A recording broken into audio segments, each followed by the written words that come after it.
Cancer Awareness Tea, and as Lady Rita said, this is inaugural, so you know what that means. We'll be back again next year. We are thrilled that you could join us this morning, and each of you look stunning in your tea attire. As Lady Rita said, I am Donna Dilworth. I'm the president of the Prince George's County chapter of Top Ladies of Distinction, and I know all of you are familiar with TLOD, but if you're not, it's a national humanitarian organization dedicated to serving both youth and adults across this great country. Our Prince George's County chapter is 15 years strong, and we're comprised of over 180 service-oriented women, and we're committed to improving the lives of women, children, and families right here in Prince George's County.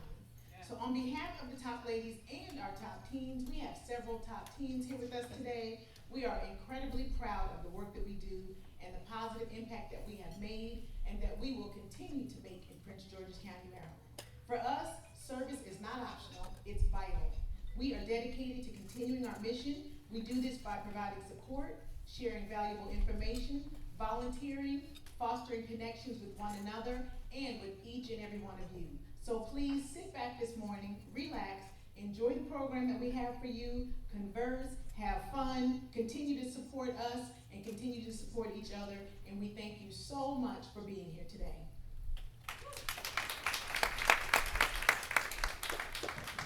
Thank you, Lady Donna. So, before I go any further, I talked a little bit about this day being about awareness and education, but I've also seen that you all are taking those photos already. You're taking those photos and those selfies. So if you can, do us a favor. If you're on social media, we would love for you to tag us in those photos that you decide to post on Facebook or Instagram or X or TikTok, or whatever it is you do, right? So if you can just simply hashtag TLOD PGCC, we'll be able to grab them and then we can use them if you don't mind at our discretion. Again, that's hashtag TLOD PGCC. You can also find us on Instagram at TLOD PGCC and Facebook at Top Ladies of Distinction Inc. Prince George's County Chapter. So I had to put that plug in there real quick, okay? All right. Next item on the agenda is we're going to bring up our Status of Women Committee Chairwoman, Lady Jennifer Baldwin, for TLOD introductions. Lady Jennifer, come on up. Thank you, Lady Rita. Greetings, top ladies, top teens, lords, and distinguished guests. I am Lady Jennifer Baldwin, Chair of the Status of Women Committee of the Prince George's County Chapter of Top Ladies of Distinction Incorporated. Welcome to our first inaugural Breast Cancer Awareness Tea. And at this time, I'd like to acknowledge and personally welcome the following individuals from our chapter, so please stand once I say your name. Our chapter president, you already met her, but Lady Donna Dilworth. Our first Vice President, Lady Carolyn Culver.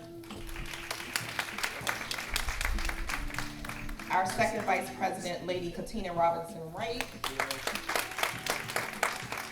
And last but not least, our top Teens of America Status of Women Chairman, Teen Naya Battle.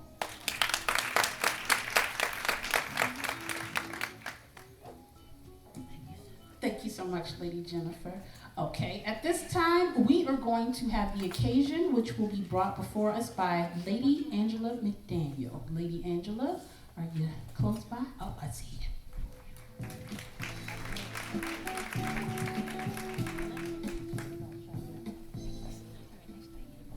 Good morning. So, a few months ago, leadership came to us. We had what was it, Lady Jennifer, pre-meeting. We said, what did we do wrong last year? All praises for last year, but we need you to step it up a little bit this year for specifically Breast Cancer Awareness Month. So we came back with this tea, and leadership immediately agreed that that's what we're going to do so we can impact ladies in the DMV, especially in Prince George's County.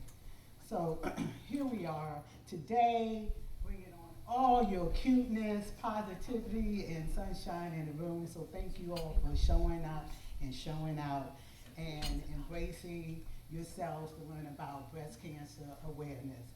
So that is what the purpose of this event is. We want to support our warriors, our survivors, the people who are helping the warriors and survivors, and also all of you who are trying to learn more about your health with breast cancer awareness. Although breast cancer is rare with men, and we normally don't talk about it, I believe Richard Roundtree, I meant to look that up, had breast, thanks, Lady Michelle, had breast cancer. Yes, he did.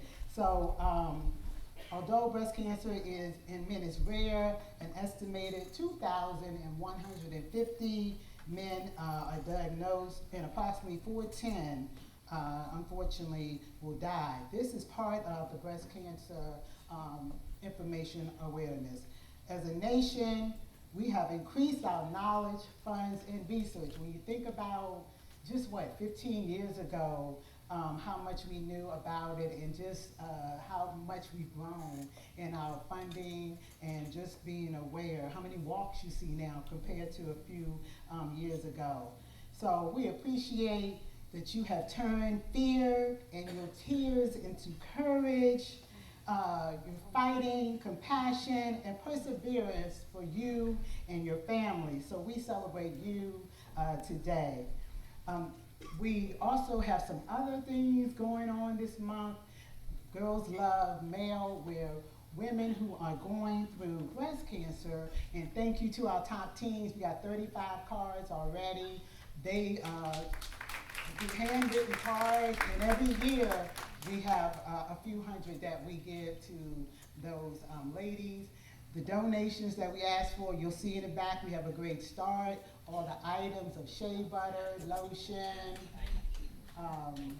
hoodies, head wraps, chapstick, blankets, things that the ladies of Howard University Breast Cancer Center needs. We're going to make care package with our wonderful top teams on October 20th. We're going to put them together, and we're going to deliver those to those patients who are currently going through chemotherapy. We're going to have those, they can have the bags and have some support and love in the room through us. So I'll probably over my time, Lady Rita, so let me scoot off the stage. Thank you all for coming.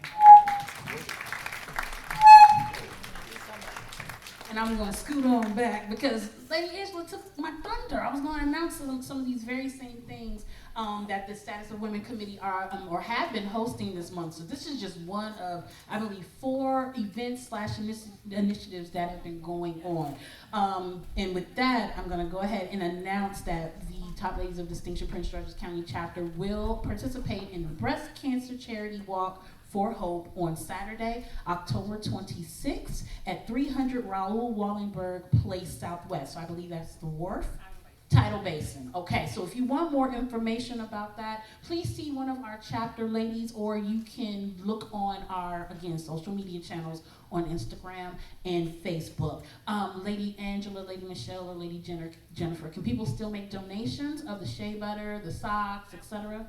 Okay, if you would like to make some more donations, please visit our young ladies that are working the front table. They'll be able to tell you how to do so, okay? And in the meantime, we're going to keep this thing rolling, and I'm going to bring up Miss Lady Tarika Pounds to conduct our first raffle. Yes, ladies, we are going to have raffle time today. Not once, not twice, but 3 times, okay? Did everybody get their raffle tickets? How's this working? Okay, we're going to work that out. Give me 1 second.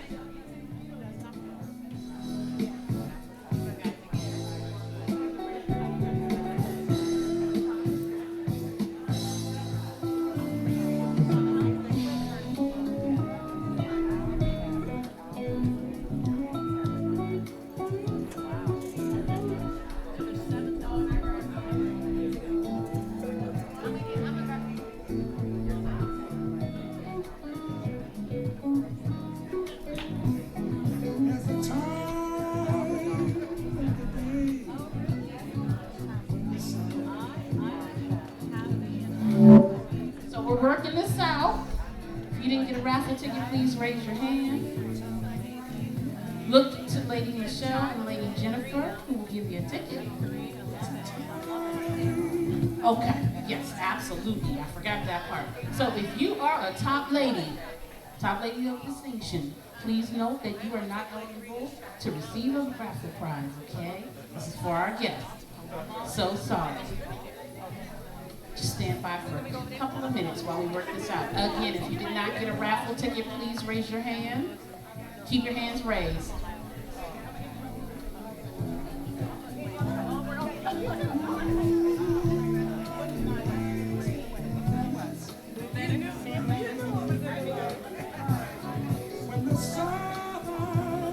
And while we're waiting, again, don't forget to post those photos, hashtag TLOD, PGCC.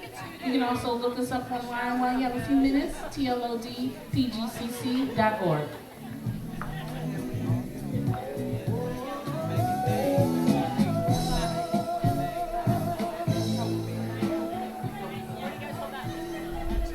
Once again, raise your hand if you did not receive a raffle ticket. Lady Lisa is also walking around distributing them. Michelle and Lady Jennifer.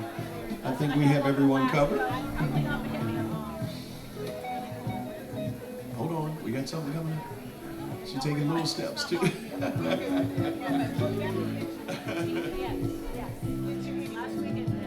We got goodies. A lot of them. Are we in a good space to continue? Again, I brought up Lady Tarika Pounds, who is going to conduct the first raffle of the day. Once again, these raffles, plural, are not, top ladies are not eligible, and you must be present to win. So we hope that you'll stay throughout the whole program. We got some good stuff in store for you. So all right, Lady Tarika, take it over. What are we giving away? Well, first of all, hello. Welcome all of you beautiful, wonderful ladies. You all look so lovely. Thank you for coming out to support our event. Thank you for coming out to support our survivors and our warriors. So everyone loves gifts. I know they do. People like free stuff. Yes. So we're going to give out, we're going to have 3 raffles today. And we're going to give out maybe 3 or 4 until they're all gone. But we got some good stuff for you. So hold on a second. First ticket number. Let me read this for my sis, okay. First raffle ticket number is 3934395. Anyone? Not wrong number. I'm gonna read it again to make sure it's right. Okay, it's 3934395. And again, you must be present to win. Going once, going twice. Yes, come on up. You are the next contestant. Okay, I'm sorry. Congratulations, and I hope you enjoy your gift.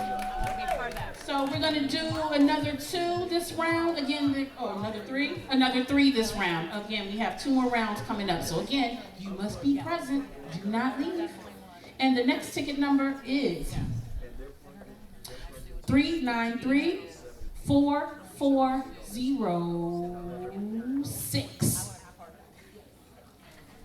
Once again, it's 3934406.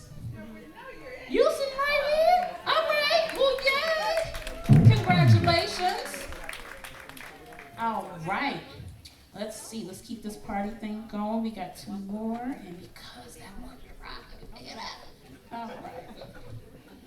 Okay, here we go.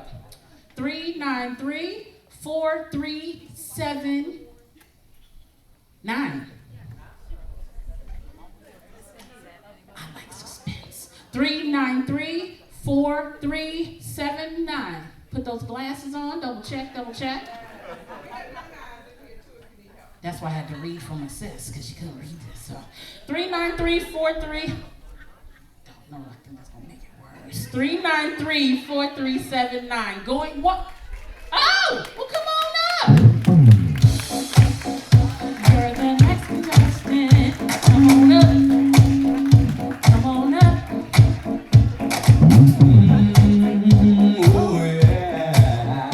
You're the next contestant. Come on up. Come on down.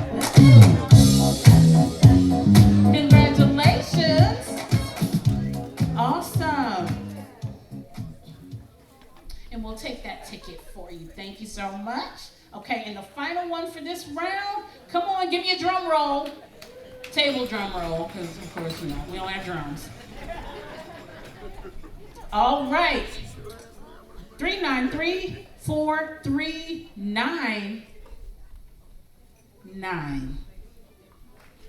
Yeah, come on up. This is the whole runway. I need you to walk it. Like, I mean, as cute as we look today, walk it, down. Yeah. I love it. Thank you so much, and congratulations, ladies. Thank you, Lady Tarika, for your time. I will see you in a few. Okay.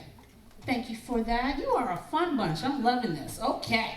So now that we've gotten through the raffle, the next item on our agenda is a special presentation from one of our beloved top teens, Teen Naya Battle. So Teen Naya, if you're in the house, can you come on down and do a special presentation, please?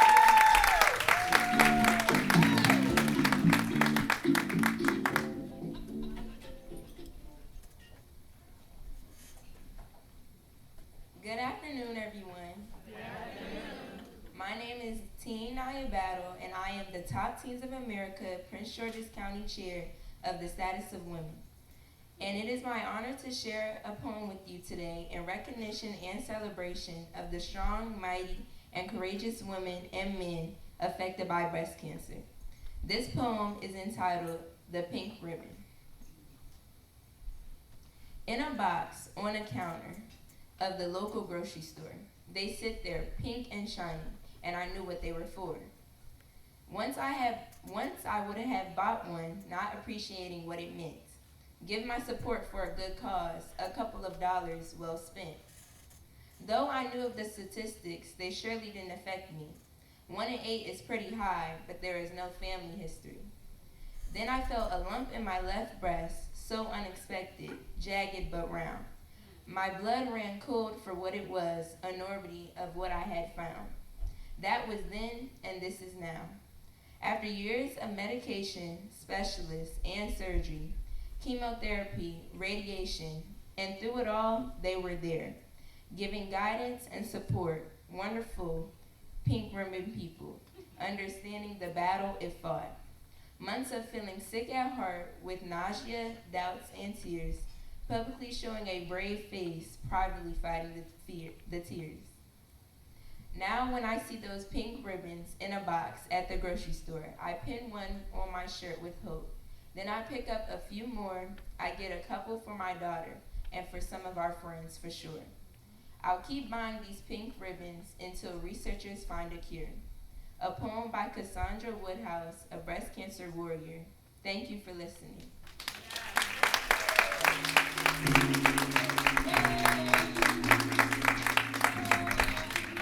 Thank you, Teen Naya. Can we give it up one more time and just a little louder? Thank you. Appreciate you so much. Okay, now, for the moment I'm sure a lot of us have been waiting on, because it's been a long morning. We're going to have the blessing of the food. Yes. And that will be done by Lady Regina Cherry. Lady Regina, you can come on up.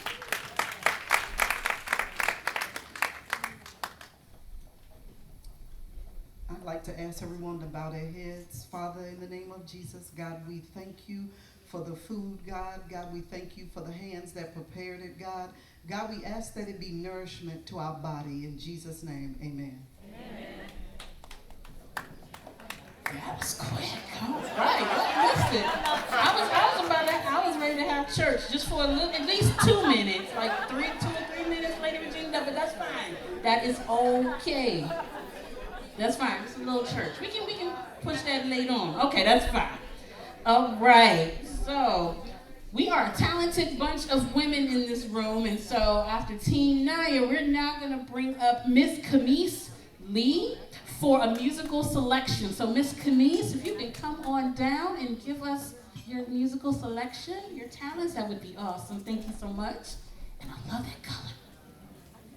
Thank you so much. Such a pleasure to be here before all of you beautiful women today. And thank you for allowing me to be a part of such a beautiful event. And I hope you enjoy this selection.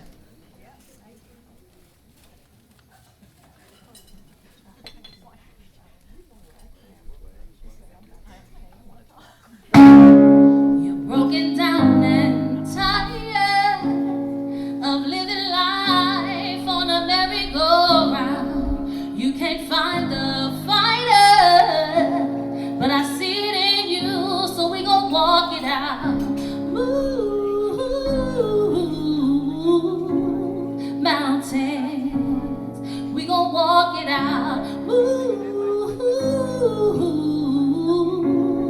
mountains, and I'll rise up, I'll rise like the day, I'll rise up, I'll rise unafraid, I'll rise up, and I'll do it 1,000 times again, and I'll rise up, high like the waves, I'll rise up, in spite of the ache, I'll rise up, and I'll do it 1,000 times again. For you, for you,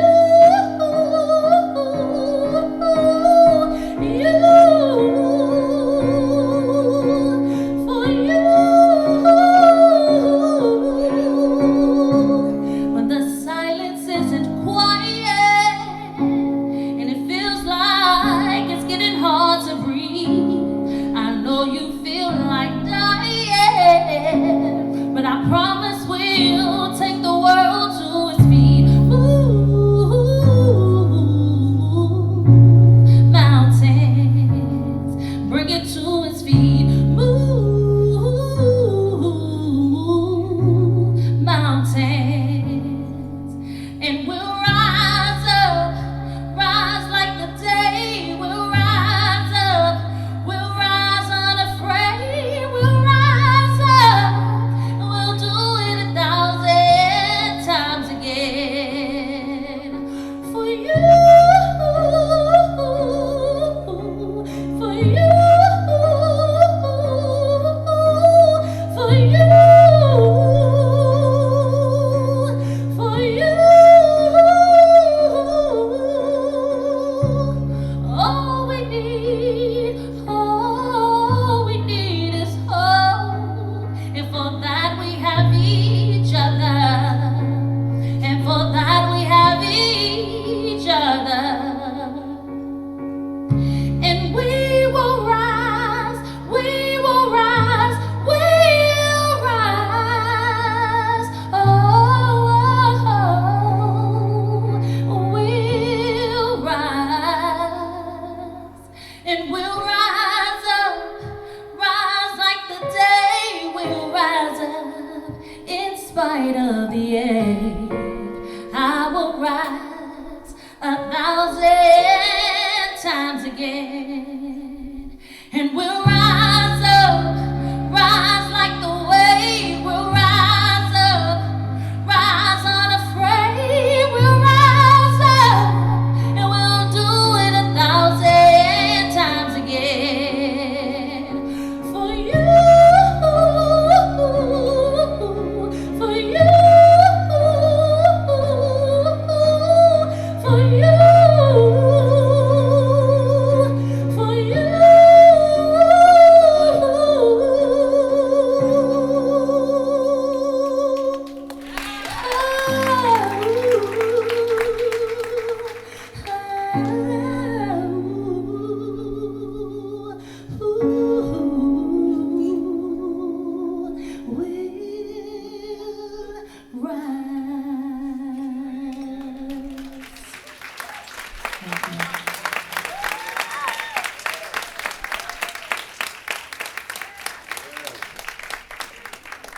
Give it up one more time for Miss Kimise Lee. I got my church. Okay, give me a second. All right. So before we move into the next portion of the program, I just wanted to mention a few things. First off, we did the blessing of the food, so you all can eat, if you didn't know that already, so feel free to partake. And secondly, if there's anybody with allergies, meaning nut allergy, fruit allergy, let one of us know so that we can, I guess, prepare a separate plate, something smaller, so that your food isn't touching and we don't risk anyone getting sick. Okay? But yes, please indulge. The plates are beautiful. We did a lot of cutting this morning, so enjoy. I'm going to now bring up. Not yet? Okay. DJ Easy, can you play some lovely music while we eat for a few minutes? Lovely? Lovely, whatever, soul, that too. Okay.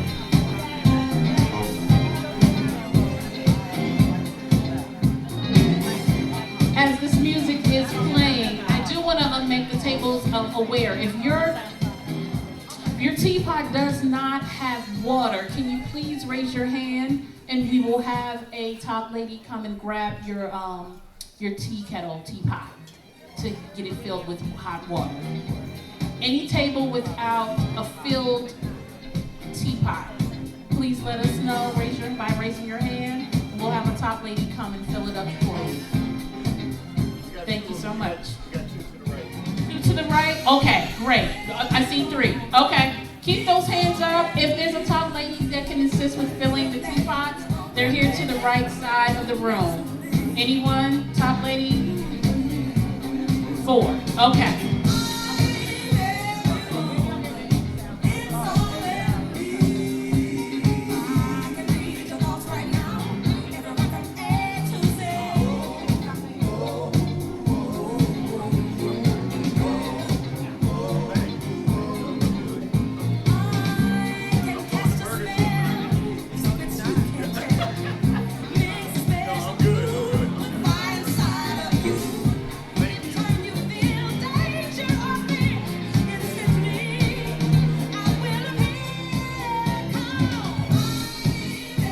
Also, we do have cold tea. If you prefer cold tea and just water, you can go to the counter at the back of the room and you can partake of those beverages as well.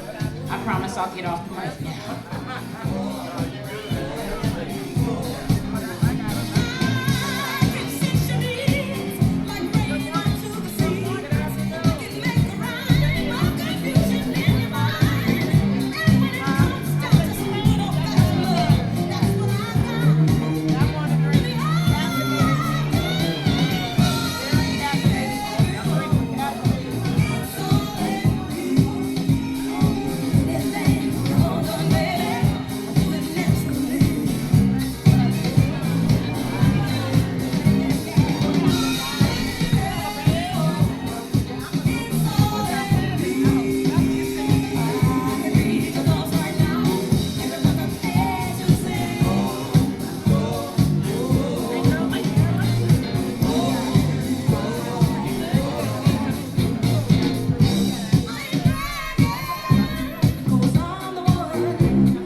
know why I'm about to ask this question because I know women do not like this question, but I have to ask her. If anybody in here is over the age of 50 years old, make some noise for me.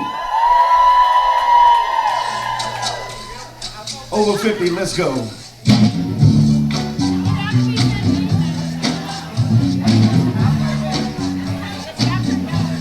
Let me stop it. Let me go again. Because evidently some ladies at this table over here said I should say anybody over the age of 65 in here. Now I can go.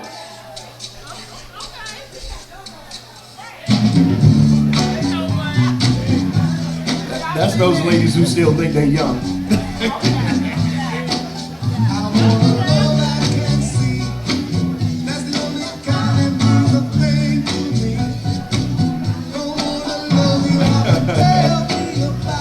I'm gonna get you young older ladies in a few minutes.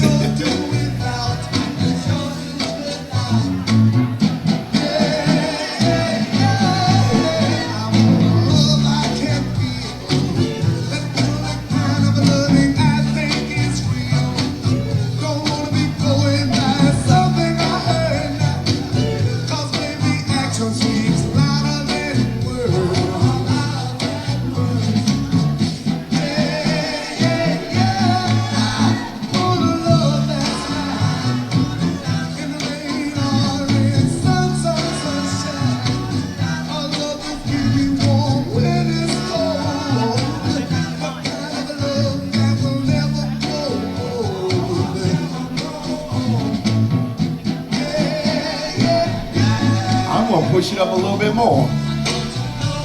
I'm going up to 67 and over. You sure, young lady?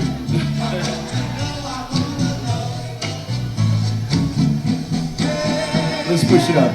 Push it up, easy.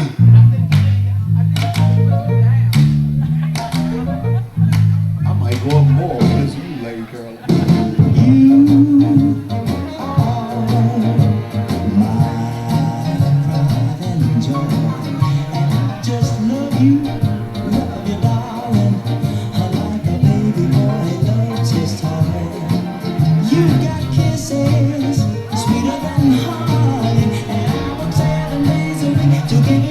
You told me you were 24 years old. You said 22.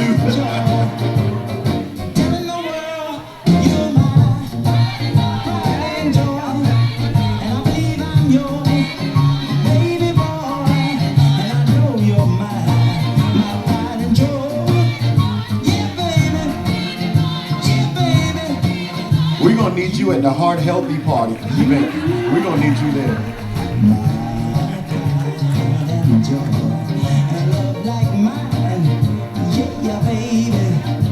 Let me go. Watch. Hit it. How you feel, brother? You feel good? Thanks so much, bone brother. How you feel, man? Gotta call your name. I don't want people to know you're in here. How you feel, brother? That jam. You're getting down. Look at him. We're gonna have a funky good time. We're gonna have a funky good time. We're gonna have a funky good time. We're gonna have a funky good time. Let's take 'em up, Fred. We gotta take you high, yeah. All right. You wanna do it again? Huh? We gotta take you high,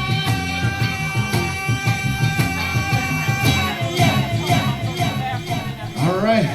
Now let me take care of those young older ladies, the 50 and below.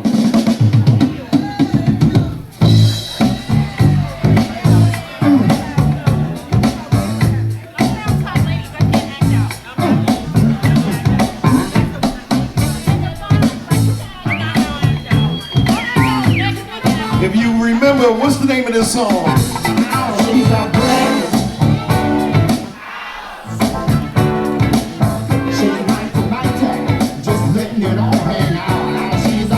One time. I like ladies stop, that's the fact. Ain't holding nothing back. I'm running through them. I'm running through them.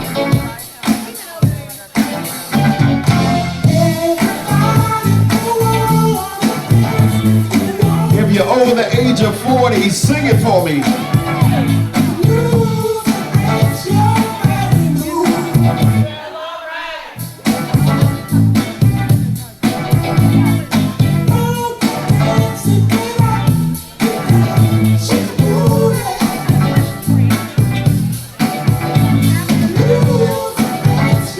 Watch me go deeper.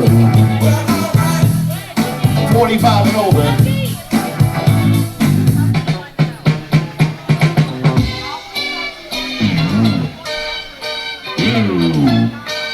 Remix it. Yeah, I'm the producer.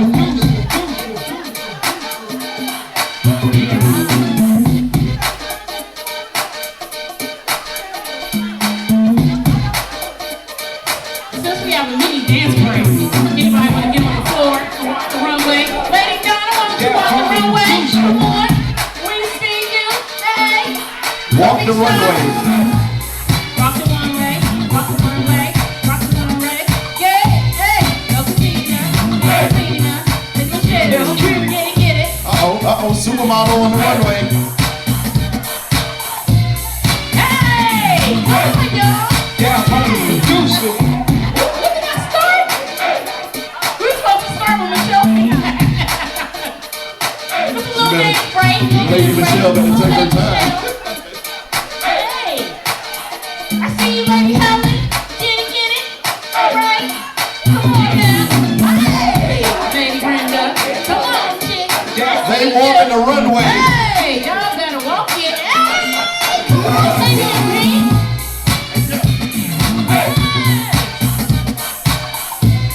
All right. We give y'all a little bit of a countdown so we get back to our feet.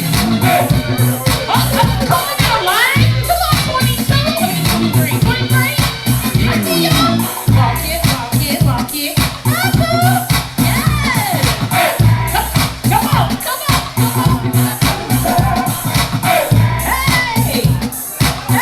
Hey. Get it. Not the cane. Yes. Get it. Come on, y'all. All right. Come on, AP.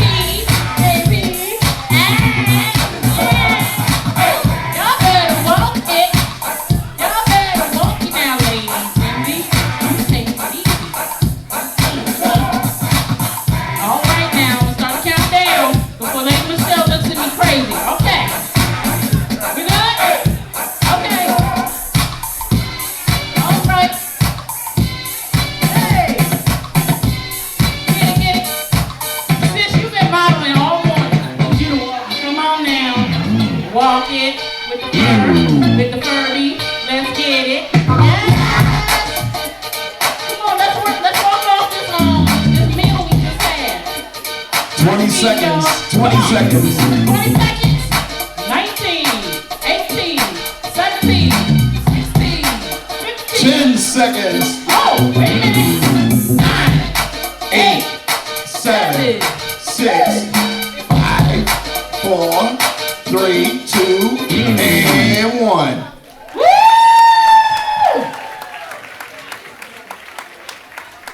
Thank you, DJ Easy. But how we jump from 20 to 10? I mean, My watch. okay, that's fair enough. I won't argue. I apologize in advance. I thought a dance break was, necessary. And I told chapter leadership, I was like, I'm not going to act out today. I'm going to wait until homecoming next week. BSU, are we now? Bowie State, anybody? Okay, anyway. All right, so thank you for that dance break. I hope you enjoyed your tea break. Did everyone enjoy your tea? And macaroons and fruit and sandwiches? Were they tasty? I hope so. Because now we're going to go into further into the program where again we're going to talk about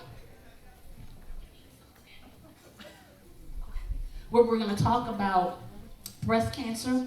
Obviously, we have a panel here, but we're also going to speak about breast cancer from the survivor's point of view. And with that said, I would like to bring up Lady Doctor, gotta put that in there, because that's new and that's deserving. Lady Dr.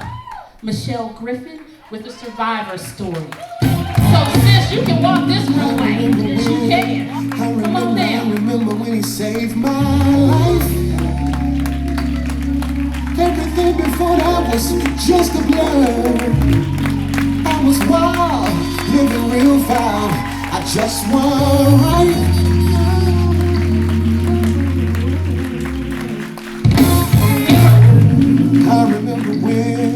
I remember when he changed my name.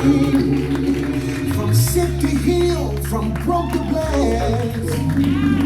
Now I can Let's give her a round of applause. I need y'all to be a little louder than that. Come on now. Come on. My God is amazing. Simply amazing. He is amazing. That's why I believe. The truth is, I should be crazy. I thank God He saved me. I'm a living witness that God, yeah. That's why I believe. I'm not ashamed to the world. God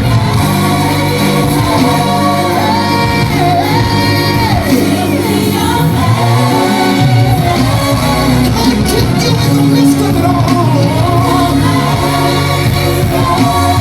That's why I believe.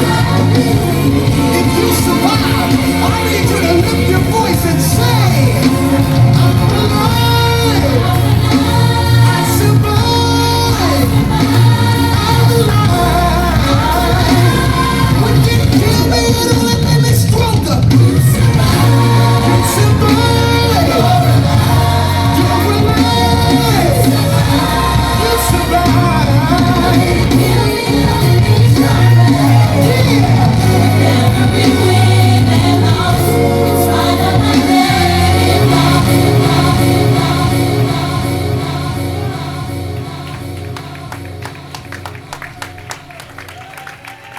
Glory to God. Woo, glory to God. Listen, I stand here. I stand before all of you. A 30-year breast cancer survivor. 30 years ago, the devil thought he had me, but he messed with the wrong diva.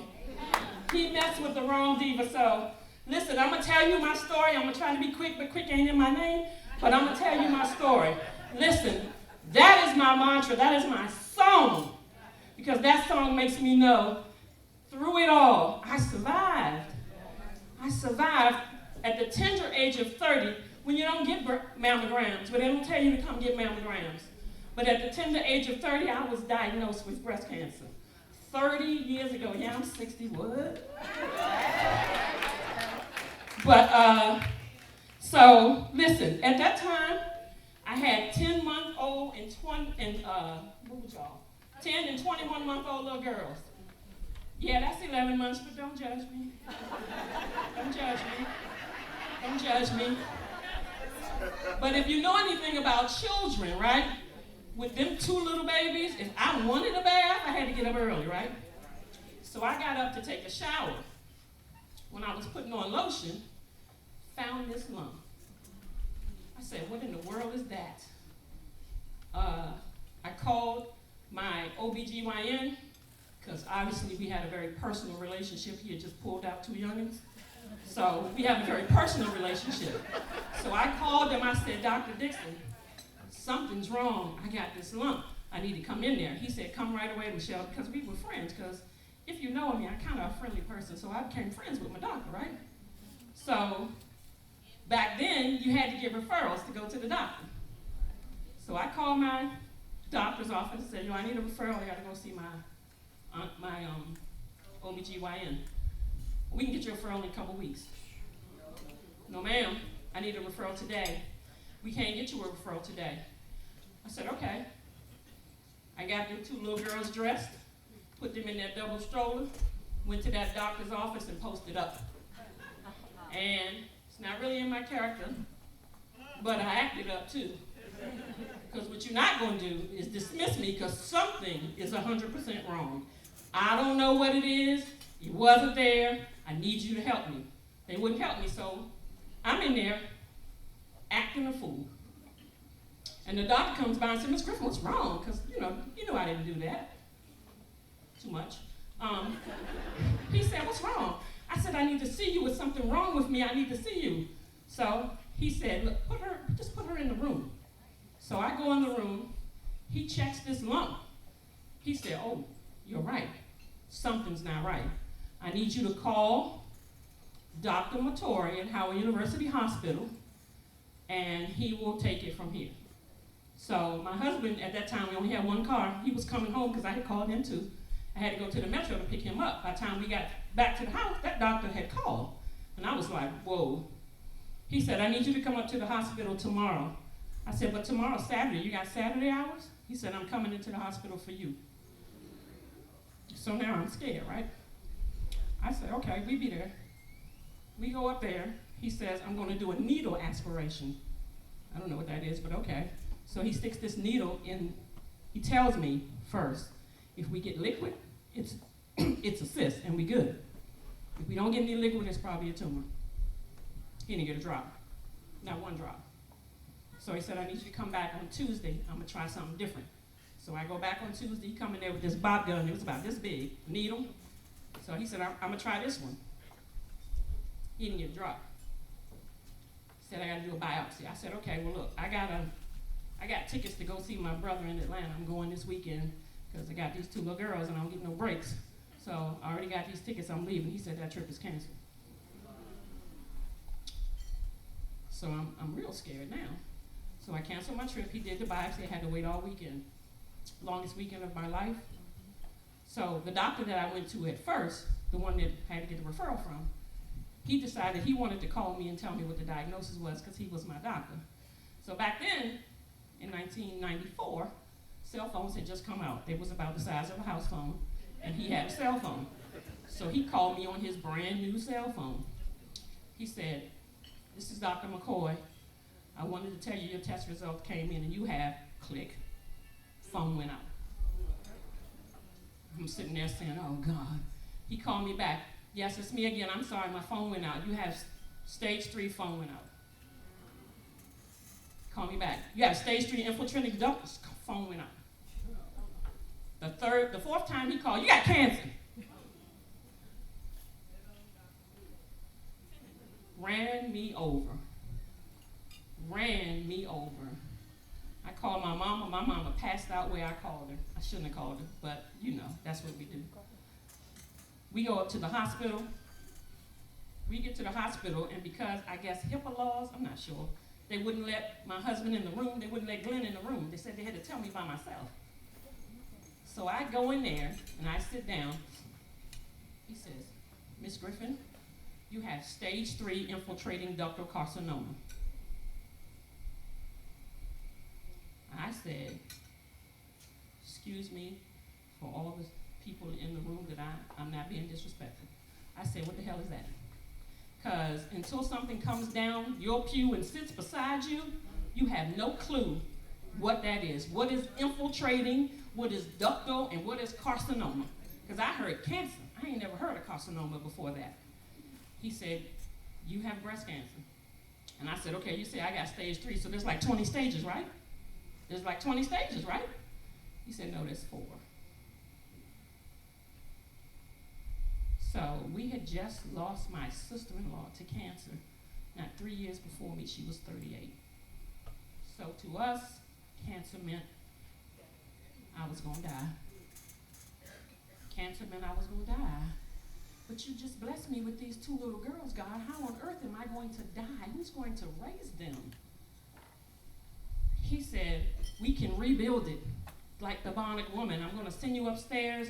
They're going to talk to you about a tram flap reconstruction. Then you're going to get chemotherapy and you're going to get radiation. Do you have any questions, Miss Griffin? I said, is this a joke? I don't have no questions. I don't even really know what you just said to me. I don't know what you're talking about. We don't know those words. And so break it down to me, you know. He says, so you have cancer, and it's bad, and we got to cut your breasts off.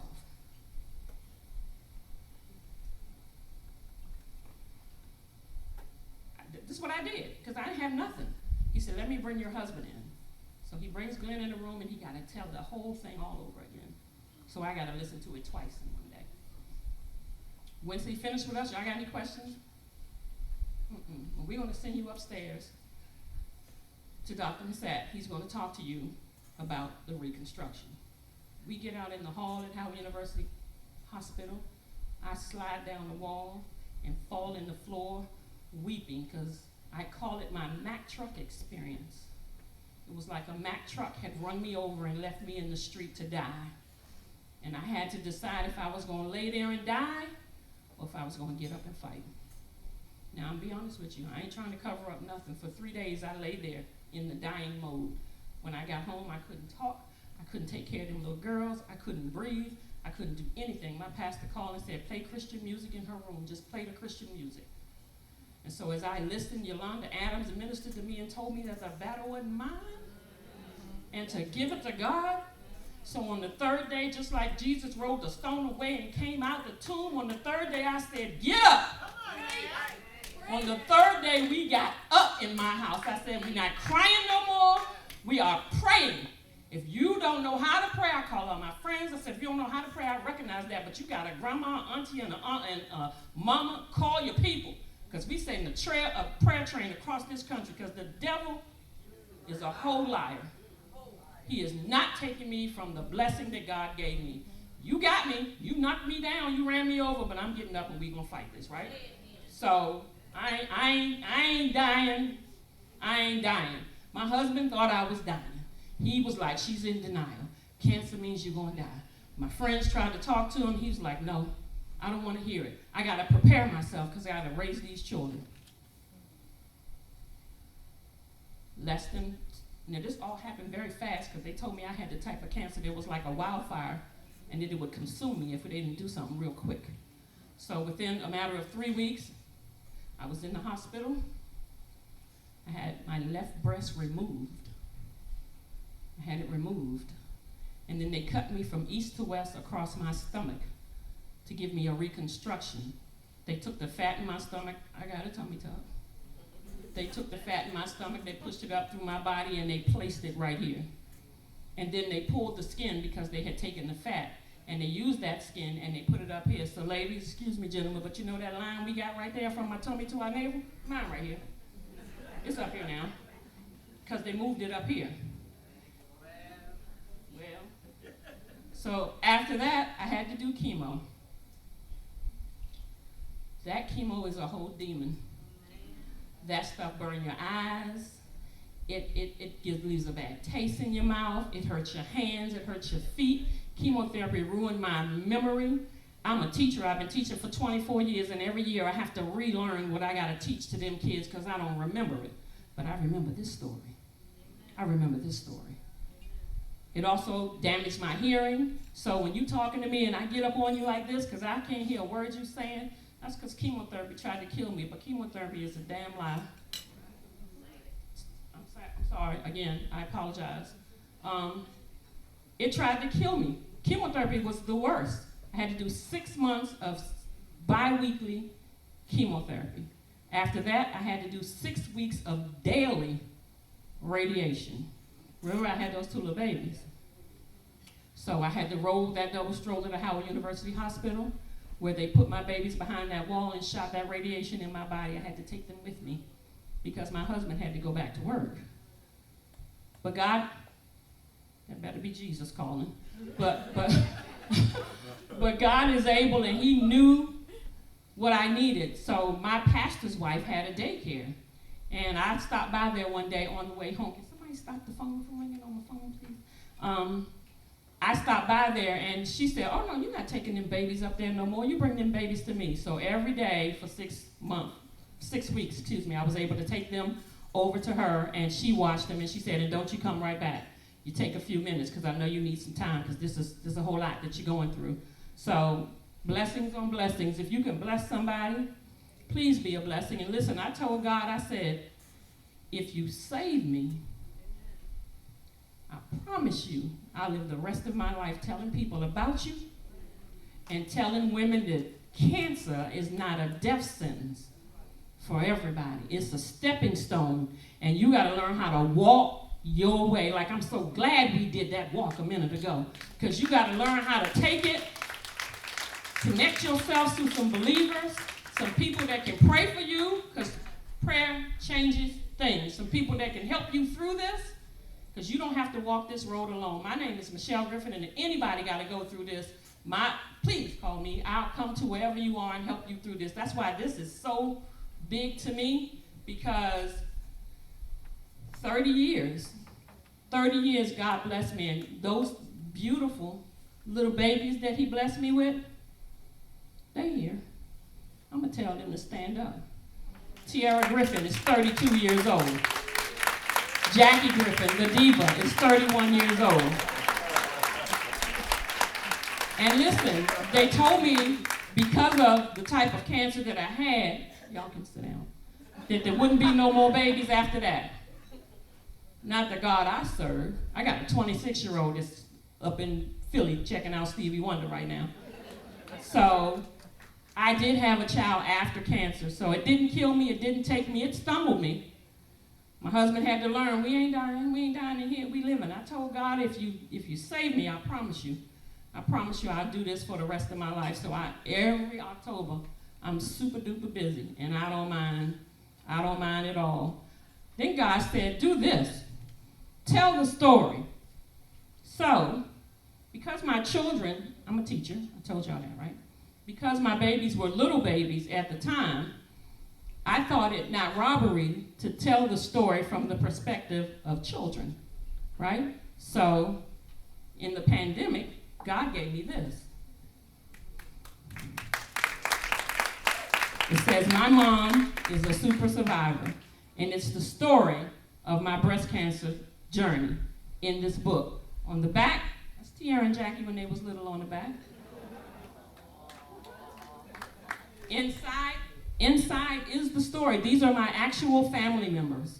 These are, well, I mean, it's depictions, but this story talks about what I had to go through, what it was like. I'm gonna read you one little piece. I'm gonna read it to you. I'm gonna read you one little piece, if you don't mind, that tells you how children can make such a difference. You know how when your children fall down and you say, oh, let mommy kiss it, baby, it's gonna be okay. So we were sitting on the bed one day. That's Tiara, looking down.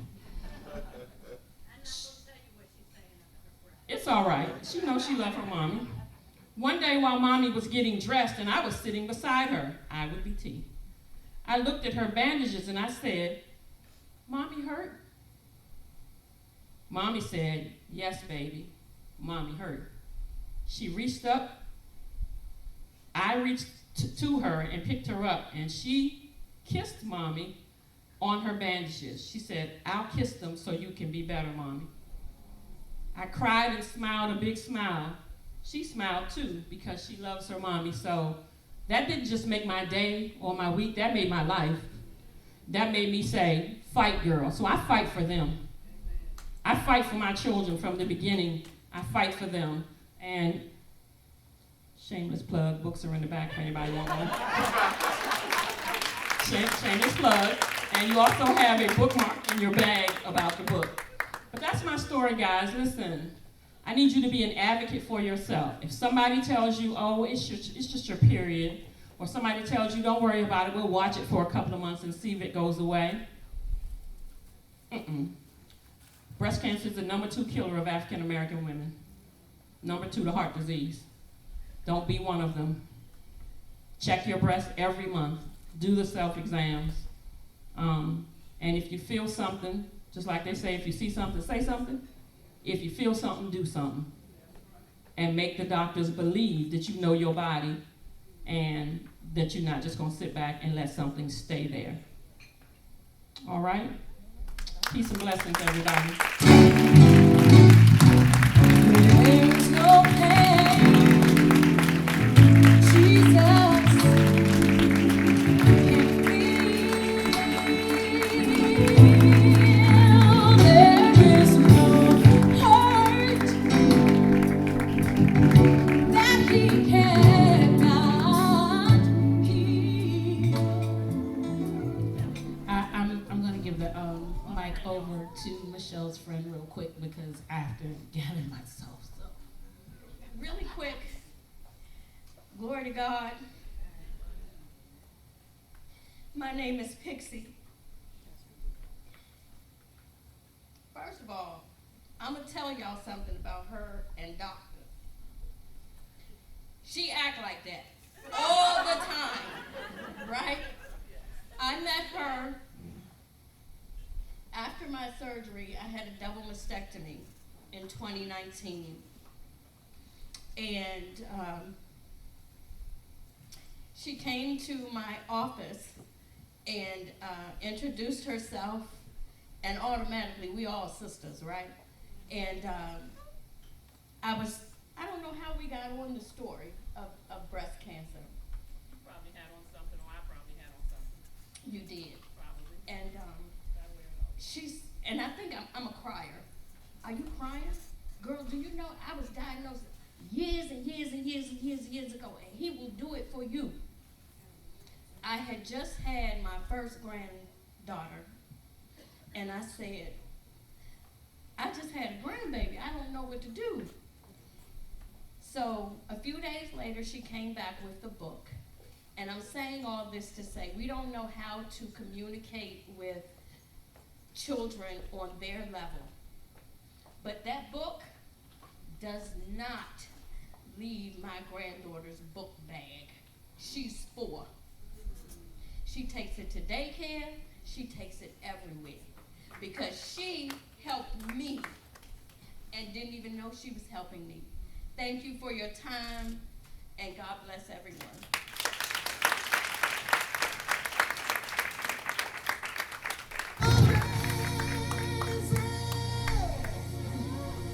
you could have took an extra minute, but I think I'm okay. Okay.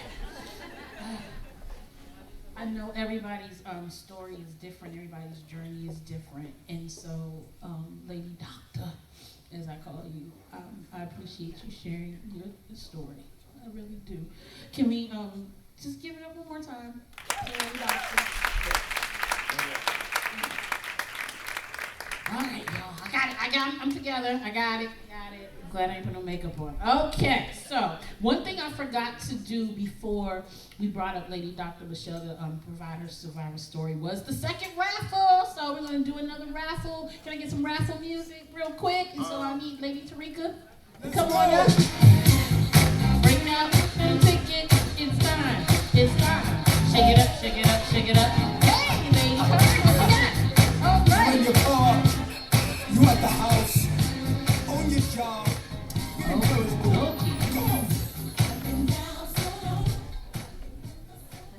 Ladies, I just want to say thank you, thank you, thank you, thank you, thank you, and I cannot thank her enough. Dr. Lady Michelle Griffin.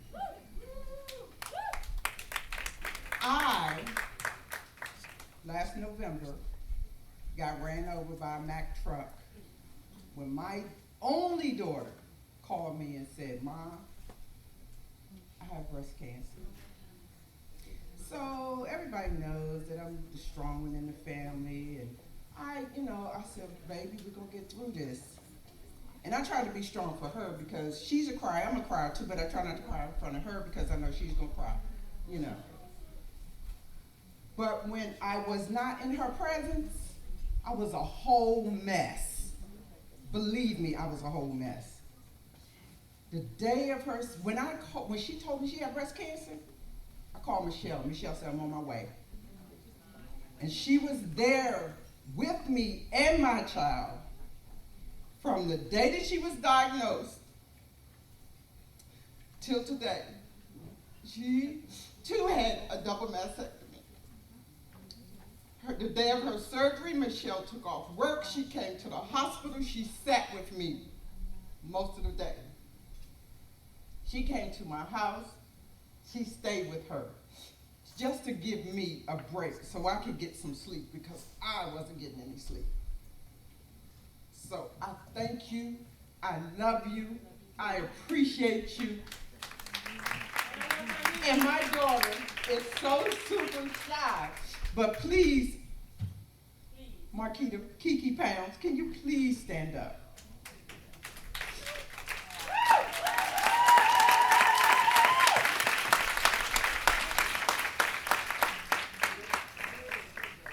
That's my only baby. So y'all know how I felt. He had to scrape me up off the floor. Okay, it's giving time. It's free gift time, so we're gonna give out some more gifts. All right. Okay. All right, ladies, first ticket number is 3934431. Talking to the mic. Once again. Oh, come on up. Yes. Wait a minute. You want to play this? 3934431. Okay. Let me check your ticket.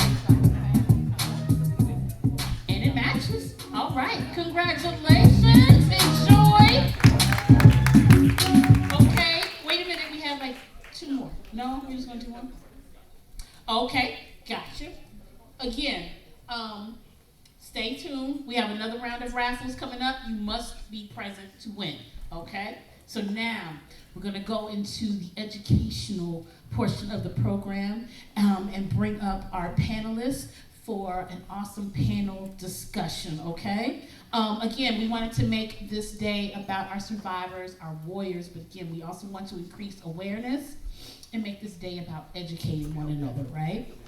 So, I looked up online, it says approximately 1 in 8 women in the United States will get breast cancer during their lifetime, and each year, more than 40,000 women will die from breast cancer. But I don't want to focus on that. We want to talk about prevention, right? We want to talk about educating each other, and again, we want to talk about the signs that we might need to look for and getting screened and all of those things. So that's what our panel is here to do today. Can we just give them a round of applause? I got it. Go ahead. Sorry, go ahead. Okay, perfect. And so as they're getting settled, I'm going to go through the listing here of panelists and read a clip of each person's bio, okay? Is that all right? I promise you I will not be long-winded. So, first up, we have Dr. Carla Williams. Dr. Carla Williams received her PhD in clinical psychology from Howard University. She is an associate professor of medicine and public health and interim director of the Howard University Cancer Center. Her work centers around understanding and reducing cancer-related health disparities, and her research activities emphasize engaging communities not adequately represented in the research. Next up, we have Dr. Michelle N. Griffin, who is a native of Prince George's County and a proud member of Top Ladies Distinction Incorporated, where she faithfully serves her community. She is the proud mother of 3 beautiful daughters and has given 25 years of her life to educating and serving children in the Prince George's County school system. Michelle is a 30-year breast cancer survivor and firmly believes God spared her life so she can share with the world that with Christ all things are possible and that miracles do happen. Next up, we have Dr. Donna Dilworth. Dr. Donna Dilworth is an OBGYN who is the sole gynecologist providing care to the entire incarcerated population of women in the state of Maryland. Understanding that women drive the healthcare system and are typically family decision makers, she has made it her life's work to deliver the best care possible care to all women. In addition, she trains college students with aspirations of working in healthcare field, and she also has a cohort of medical students who she mentors as they travel the same path she did many years ago. Last but not least, we do have Miss Lisa Atterbury, Lisa Atterbury, who is a dedicated breast cancer or breast surgical oncologist and oncoplastic surgeon, said that right, with nearly 20 years of experience in providing compassionate and comprehensive surgical oncological care. She graduated with honors from Kansas City University of Medicine and Biosciences in Kansas City, Missouri, and completed her fellowship in breast surgery oncology at Bryn Mawr Hospital in Pennsylvania. She is renowned for her patient-first approach while focusing on personalized treatment plans and safeguarding patient values. Please give the panel a round of applause. So, our lovely planners today gave me a list of questions, thank goodness. So we're gonna just go through these, and I'll just go through them, and I'll start randomly with, please give us a brief overview of your affiliation with breast health. And maybe I will start with Lisa Atterbury. Dr. Lisa Atterbury. I want to get that right. Thank you so much. Dr. Atterbury, yes, please give us a brief overview of your affiliation with breast health, and then we'll work our way down. Absolutely. First off, it's a pleasure to be here with all of you today. This young lady is impressive. This is why I do what I do right here. So I just joined Luminous Health as their new chief of breast surgery. I'm happy to join like a month ago. My path has been quite extensive, building breast programs, but the biggest component for me is the patient care. I think the easiest job I do is meeting a patient, explaining what's going to happen, empowering them, and then being their advocate. So I'm intimately involved with this. I've had 2 aunts that have had breast cancer as well, and friends, and so it's near and dear to my heart. So to see this all come together, it's just an honor to be here today. Dr. Dilworth, would you like to speak on that? Good morning. I am an OBGYN, as Lady Rita has mentioned, and of course things start often with the OBGYN. As Lady Michelle mentioned, you go to your doctor, they are performing your annual breast exams, but often you're calling me and telling me that, hey, I feel something's not right, can you check me out? So often things start with your gynecologist. We are there to be your advocate, to be your adjunct, to work with you. We perform your breast exams. We teach you how to do breast exams. Often if you have a great doctor, she or he will talk to you about screenings, just about risk factors, and just the things that you can do. We work in partnership to help deliver the best health care that you can and for you to get the best outcome that you can.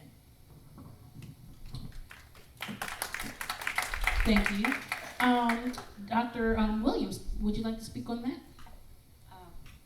Thank you all for the invitation to be here. This is a fabulous event. Please invite us back.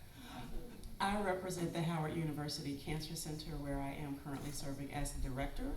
And so my role is to make sure that our center, from top to bottom, all 6, 7 floors, make sure that our work and our research and our service and our clinical care serve the communities that we are missioned to serve, and that includes communities and individuals who have not historically been well served by healthcare systems and may have been dismissed, may have been diminished. And so we want to make sure from the time we educate youth at the high school level all the way through the entire continuum to survivorship, that we are focused on health equity and what we like to call health justice. And my role is to make sure that our center is a good steward of our mission. Great. And Dr. Griffin, would you like to speak on your overview? Just briefly, because you guys got my story already, but I will say that all of my treatments were at the Howard University Hospital, and I am a product of the Howard University Cancer Center, so I count this a blessing and an honor to have my sister sitting beside me. Awesome.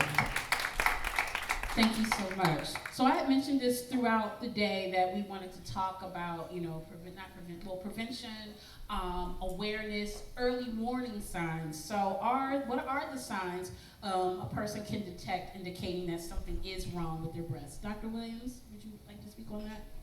I'll start. I think all the colleagues can join in. Yes, ma'am. And I think Dr. Lady Michelle mentioned the very first one. Know your body. Touch your body. Look, feel. Make sure that you know what's normal for you. If you're still having menstrual cycles, make sure that you know what changes occur. Some of us have what we call lumpy, bumpy breasts. I am one of those people, so you really have to know what's normal so that you can detect what's abnormal. So lumps were discussed, but also changes in how the skin may appear, changes in size and shape, and of course pain can occur as well, but don't wait for to have a pain to say that you need to go and see someone. Anything that does not look normal to you, no matter what your age, no matter what your gender, go and make sure your provider listens. And as I always say, you can fire your doctor. You can fire your physician and hire someone who is going to serve you the way you need to be served. Dr. Atterbury, or Dr. Donna, yes. Dr. Donna. I would say it does all come down to listening. As a physician, you have to be a good listener. And you have to understand that people do know their bodies. I mean, there's some things that you may not know about your body, but you know what it looks like. You know what things typically feel like, and you should get to know your own body. Because a lot of times these lumps are found by you. I see you once a year, unless you're coming for a problem. I don't see you every day. But you see your breast every day. You can check them as often as needed. And again, know your breast and look for things that are different, such as a lump. It could be a change in the skin. It could be just something you never saw before. And often when people come to me and say they feel something, most of the time they're not right, which is good, but there is gonna be that time that it is gonna be something. So I have people who, they apologize because they were just here last month because, they panic. It's also about education, making sure that you know what normal breast tissue should feel like, what things should look like, so that you'll know if you see something that looks a bit different than what you normally experience. All right, Dr. Atterbury, yes. Well said. 100% right. So the majority of cancers that are palpable are found by patients. They're not found by us. We see them, OB colleagues have seen them, but you guys have to be your own advocates. You really, really do. And firing a physician, I'm wholeheartedly in that. There's a lot of my colleagues that I've seen for second opinions because they don't listen. So you have to be your advocates for yourself. If it feels different, if it doesn't feel right, the worst case scenario is you get a study, right? You get a test. It's not, but don't ignore it. The worst thing in the world is to ignore it. The yearly mammograms do pick up slow-growing, treatable cancers, but we have interval cancers that are very aggressive. Those occur during that year. So that's why it's very important for all of you to be your own advocates, the feeling, the touching, the skin. Anything that's different, let us know, right? A breast surgeon, OB, your primary, somebody, reach out. Like, we are here for you. So to reiterate, we don't have to wait until that annual exam to get to know our bodies, to do the test, to feel ourselves, to know if something's not right, doesn't feel right, make that appointment. And so when you think annual, that's routine. That's you just coming in for your regular checkup. We're Right. gonna check you out then, but those other 11 months, if you feel something, like Lady Michelle said, say something, do something, those are the times that you're gonna discover it. Annual, that's just once a year. Okay. I could also add, ladies, breast cancer has no respect to person, so we need to check our husbands also, and because there are men that can get breast cancer. So if they feel something that's unusual, please don't discount it. It has no respect to person. Absolutely. So speaking of getting screenings and testings, can you all discuss the various screening tests for prevention and early detection? And Dr. Michelle, can I start with you? Because I would love to know, what age you discovered the lump at 30. Were you getting correct? So were you getting screenings at all Absolutely before then? not. Not at 30. Absolutely not. Okay. So I had my first mammogram when I was 30 because we discovered the lump. Right. But one thing I would say that when something like that happens to you at a younger age, and you have children, they need to get screenings early also, just to be on the safe side. So my girls are in their 30s. It's time for them to be screened early. So typically, we screen, and I'm just talking screening again regularly. This is not you have a problem. We start screening with mammograms at age 40. But if you have breast cancer, say you had breast cancer like Lady Michelle, and you had it at age 30, your children should actually be screened about 10 years before your diagnosis. So if you got it at 30, ideally your children should start getting screened at age 20. Now I will say for younger women, often when we find something, we usually don't do mammograms. We usually will do what we call an ultrasound. We tend to start with that because just the difference in breast tissue in younger women versus older women. But when we are talking about routine screening, we tend to start at age 40.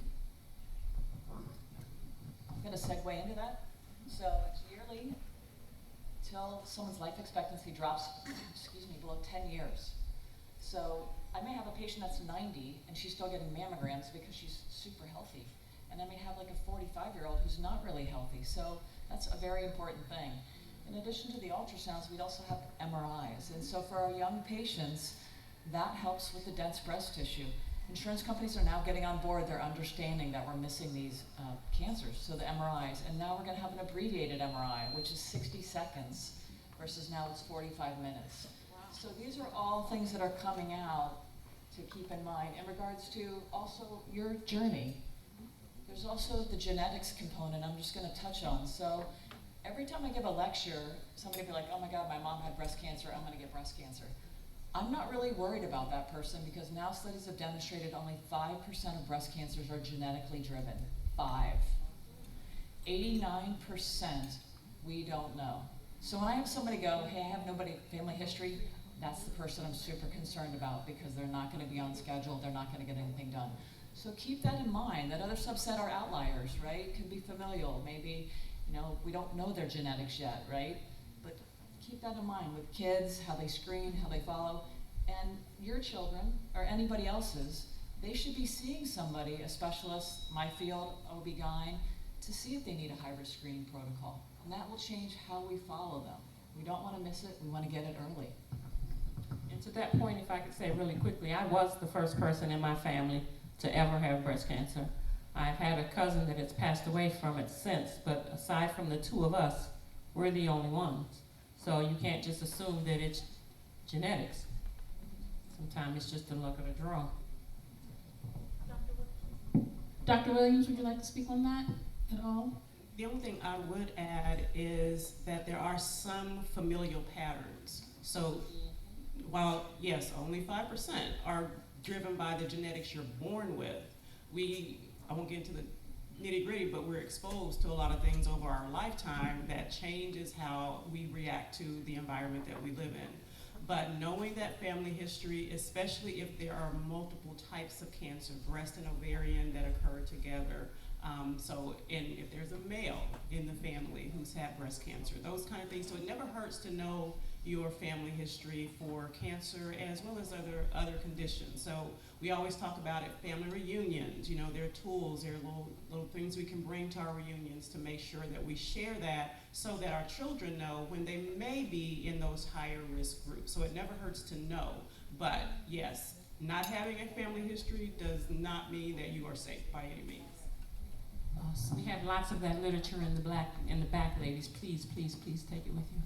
Absolutely. Thank you for that. So I know Lady Angela mentioned it earlier. I know Lady Dr. Michelle mentioned it. So let's talk about men and the occurrence of breast cancer. Can someone address what the average percentage of men who are diagnosed with breast cancer may be on an annual basis? You did with women. Okay. So Dr. Adabin, anyone? So the risk is there. It's about 1 to 2%. The challenging part with men is they're usually diagnosed with stage 3. So the majority of women are diagnosed with stage 1, stage 2. And so their survival rates are very different. For stage 1, all comers, 5-year survival is 99%. Stage 2 is 92%. But men, they present later. And so they are 1 to 2%, and I do have a large subset of male breast cancer patients. A lot of them are genetic carriers. You know, I've had family members where I had a mom who had breast cancer, they had 4 daughters. Twins were positive, the other sister was positive, one was negative, mom was negative, dad carried the mutation. So you really never know with it, but 1 to 2% of men, so yeah, don't blow them off, and their egos kill them. Sorry. But it is, I mean, they don't want to get, but we do get mammograms for men. We do get ultrasounds for men. We are getting MRIs for men. So if somebody in your life has a mass, don't ignore them. You know, I've done a lot of expert witnesses where guys have been missed, they've been blown off. But it's real, 1 to 2%. And so, Okay. Are there any similarities in terms of the times for when we should get screened? So we talked about before 40, you get the ultrasounds or the MRIs, and then at 40 you get the mammograms. Are there age parameters with men as well as to when they should be cognizant about getting screened? So we don't really have parameters for men per se, right? It's more of symptomatic based unless it's that family history. So the physical exam for them is really important, and whoever's in their life is to make sure hey, if they feel it, investigate it kind of situation. From there, we'll take it. Mammogram, ultrasound, biopsies. And I will tell you, for men, I've seen so many men blown off, and then they come in and they should have had a biopsy 2 years ago. But I was oh, that's just from, gynecomastia, which is benign growth. And, they could have been diagnosed at stage 1 versus that. So they really have to be an advocate and have the village around them, because guys just, sorry. I'm gonna hang you for this, sorry. But you guys like to put your head in the sand, oh, that's a female disease. No, I mean, men have breast tissue. And so, yes. You don't have to keep looking over here. Dr. Williams, would you like to touch on any of that? Do you treat men, or have you seen men? What has your experience been in that realm? I mean, it does happen, and so I think the other important thing about that is one thing that we noticed, we look at this beautiful room of pink. When you go in to get your mammogram, typically you're gonna get a nice little pink robe, and and so there's not a lot of specific support for men, so I think that's where your personal village and making sure that, well, we won't say normalizing it, but making sure that men have a space to talk to other men the way that men talk to men. I think we want to always be there and be supportive, but making sure that they have that safe and what we call brave space to really open up on their own. Because you know how okay, the guys are. They're not going to bring it home. They're going to hold it in, making sure that they know you're their rock, but they can go somewhere and just let it all out. Thank you so much for that information. Hope everybody's learning a little something, taking those notes, making those appointments if you need to. Okay, we're not done. There is a term on my sheet here. It's called HER2 positive. Could someone explain what HER2 positive may be for the audience and myself? I'll take that one. So HER2 is actually a protein. It's what it does is when it's present on breast cancers, they grow aggressively. And so when we do genetic testing, or we do we call molecular mapping, now we're looking at the DNAs of tumors. This is on one of the genes. So if this tumor has this gene that's present, this HER2, which is a protein, we know those tumors grow fast. Up until probably 2004, we didn't really have a treatment. Now we have Herceptin, which probably everybody's heard it. Now tumors that have this protein that grows really fast, they actually outperform and do better than other tumors. So that's just a protein part, making the tumor grow more rapid than other tumors.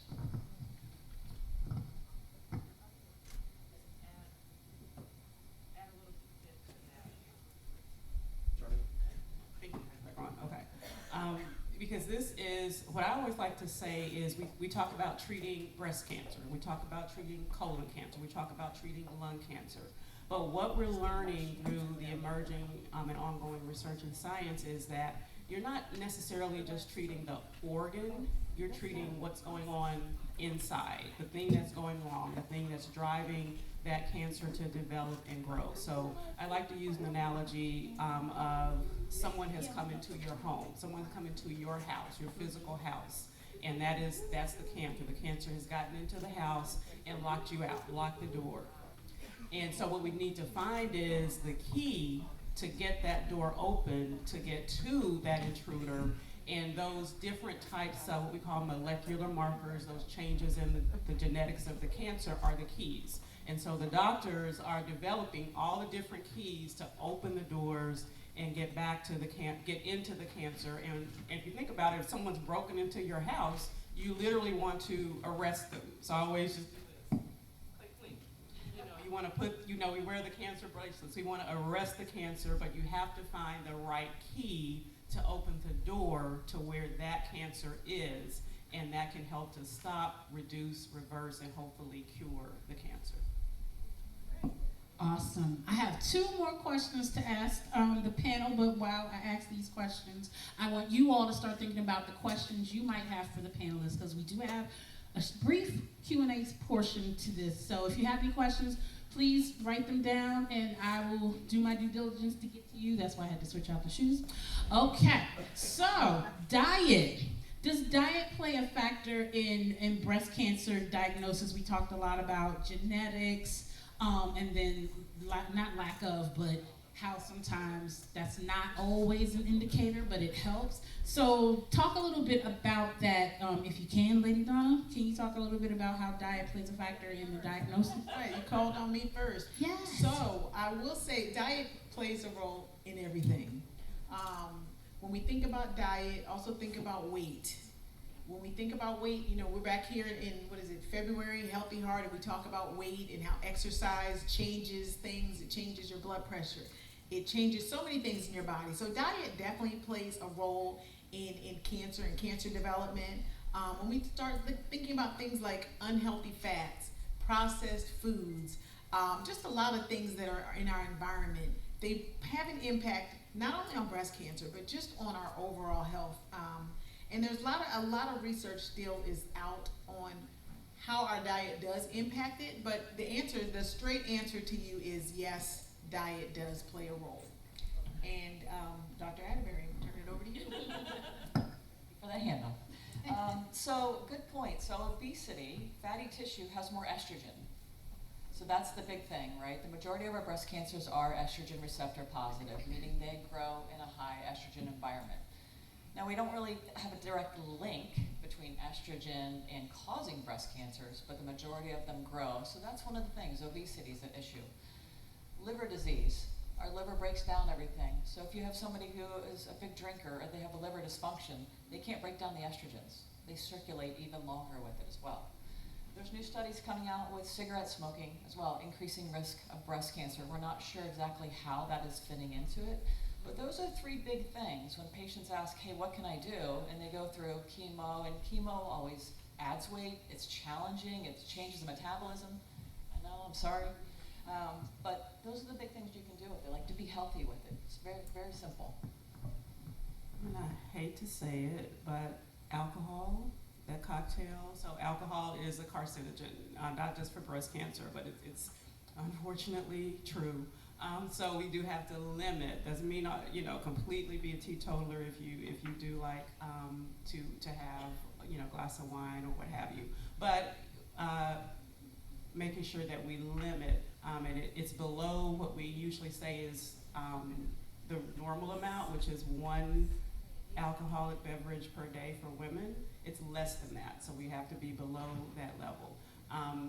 And just in terms of the diet, it's pretty simple. We always say eat real food, mostly plants, and not too much.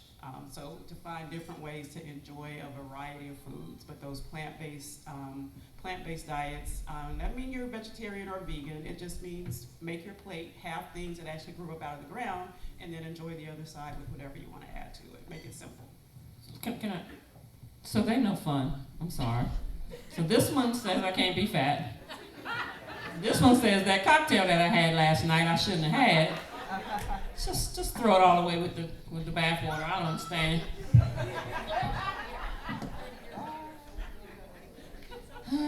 Yeah, that's sobering, ain't it? All right. So I have one other question, but I think what I'm gonna do is get the question and answer period started now. So if you do have any questions, I'm ready to get some steps in. So you just raise that hand, and I'm gonna start over here. I see you back there. Oh, okay, this side. All right. Okay. Oh, got it. About 5 or 6. Okay. Let's start here first. Hello, I am a 8-year breast survivor. I had the HER2. And my daughter, I did the genetics, and I was not a carrier. However, my paternal grandmother and a paternal aunt died from ovarian cancer. So when I started my journey, those were one of the questions that they asked me. And I told them I never known anyone to have breast cancer in my family. So I was the first, but they connected back to my paternal grandmother and my aunt. So even though I wasn't a carrier, I spoke with my family doctor regarding my daughter, if she should go and have her breast examined, because she's real, she's top heavy. And the doctor told her no. I also, I have a sister and a brother, and I also told them that they ought to as well go and get their self checked out. However, by listening to you all today, I'm going to get back with my daughter because she's 35. She's 35, and I just want to make sure that she doesn't go through what I went through. And no, I didn't. I checked myself all the time. When I turned 50, that's when I started my issue. I told my doctor, I didn't know that turning 50 that I was gonna have all these issues. But yes, it just came out of nowhere. I had my mammogram like in May. I felt a lump, soreness in August. I called my primary care doctor, and yes, my breast was cystitis. They wasn't really concerned, but she did the steps to take so I could go to make sure. Because I think the soreness of it kind of threw us off. And when I was told, I was like Michelle. I wrestled, I fussed with God, I cried, I had my pity party. And then the Holy Spirit told me, all sickness is not unto death. No, it's what not. are you going to do about this? Right. And then once Joan, decided I'm going to fight this, the devil, he was done. He was done. Thank you. Yes. Yes. Yes, please. So, in regard to genetics, you bring up a really good point. We have 72 gene panel now. So when someone comes in with genetics and they've been diagnosed and your genetics were negative 8 years ago, you should really have a reevaluation because we're getting more and more genetics evaluation with it. So you should definitely do that and see. There might be outliers that you're going to find out, but I would definitely recommend that. And congratulations, 8 years. I mean, I just go to a oncologist. I was going to Philadelphia, but that center closed down, so now I go to Baltimore. So when I go in January, I would ask them that. They can't help you. You'll get my number. Okay. We'll take care of you. Because I used to practice in Philly. We'll take care of you. That's easy. But Philly closed. The cancer center in Philly, they closed. Which one? The cancer center. Oh, Cancer Treatment Centers of America. We can talk about that. Okay, so ladies, in the interest of time, I know there were several questions over here and several questions over here. So if we can try to just keep it to a question, that would help us just make sure we get everybody in. So, and Lady Anita, I am going to get another mic. You can help me out, and I'm going to come to you next. Here you go. Hello, everybody. My name is Dr. Felicia Demery, and I'm a cancer survivor. I had double mammectomy. Had it done as well. But my question is, I've noticed over since COVID-19.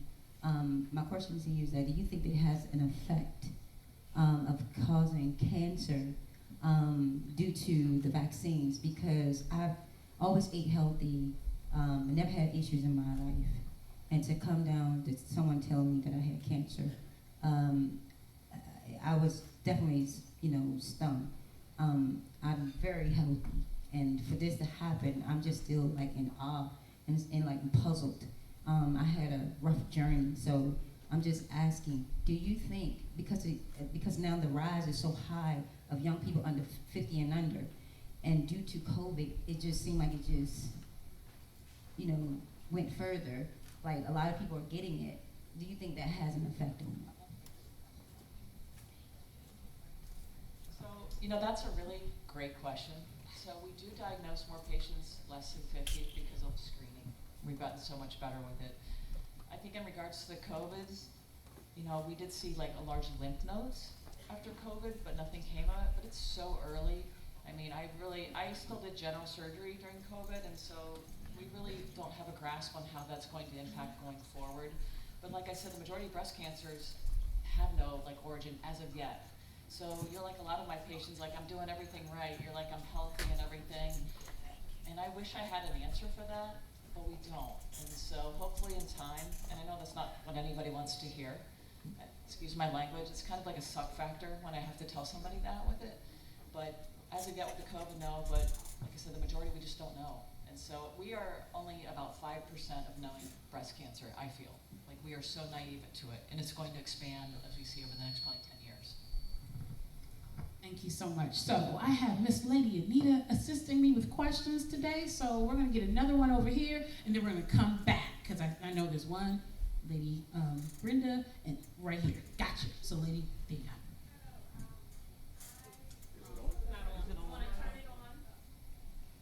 Switch at the bottom.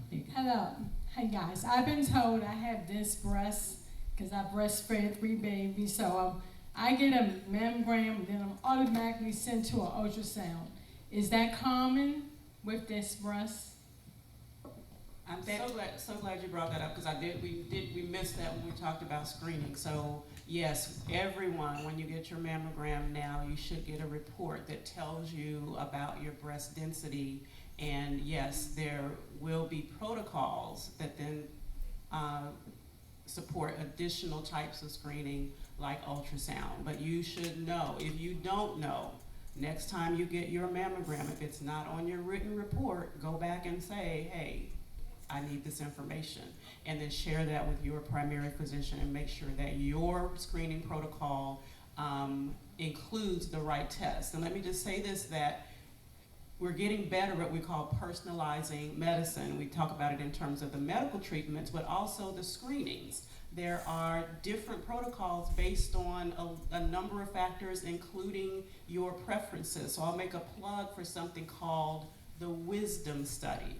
It's called the Wisdom Study, spelled just like it sounds. And this is a research study that allows women to enroll, and it's helping us to learn which types of screening patterns and frequencies are most appropriate for best utilizing the available services, meaning that we're not screening, because there's a question about, are there risks to screening? Yes, screenings will find things. If you look for it, you will find things. And in our center, we have callbacks for about 3 out of every 10 mammograms. So out of every 10 women that get a mammogram, we call back 3 because we saw something, but normally it's let's follow it in 6 months, let's watch, and then maybe 1 out of those 10 turns out to be cancer. So to know that, yes, you may get a call back, but number 1, know your breast density, and then number 2, work with your providers. Think about joining something like Wisdom to help you figure out the right pattern and frequency of screening for you, because we're all different. Some may need to screen more often, some may consider screening less often.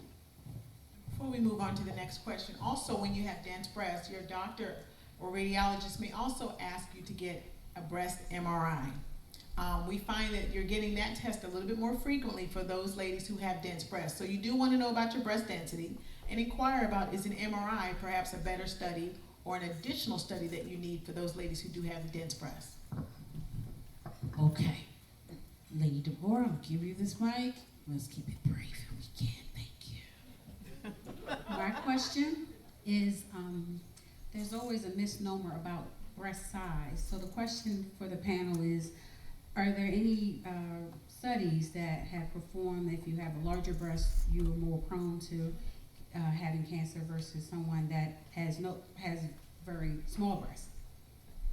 So there have been studies. The majority of large breasted women are usually fatty replaced breasts. So the smaller breasts are usually more dense breasts with them. So we don't really see a higher number in larger breasts. I think the one challenge though is making sure they get adequate imaging when they do a mammogram. That becomes challenging for the techs. So I think if we're gonna miss something, that would be because of the size factor. That's also where said MRI, so we can scan everything with it, yeah.